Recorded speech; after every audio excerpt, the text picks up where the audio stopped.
Ay Banan xan, Ceyhun usta deyir, gəl iş var, yaxşı maaş verir. Soruş gör abedi özləri verir, yoxsa özümüzdən aparırıq. Sağ salamat həyatım, işində uğurlar. Sağ ol həyatım. Abi, Çerez Saray gedirsən. Çerez Saray Manatdan təzə yol. Razılaşdıq abi, Üfüq Marketin yanında mənə oyadarsan.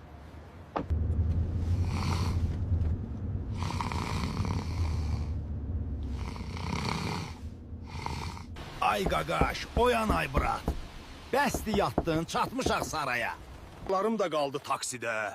Ceyhun usta da elə yerə çağırıb ki, uca xəritədən çıxıram. Allah, budu Banan xan. Zaman ona bax, bundan babat beton vermək olar. Salam aleyküm kişilər. İşə görə gəlmişəm.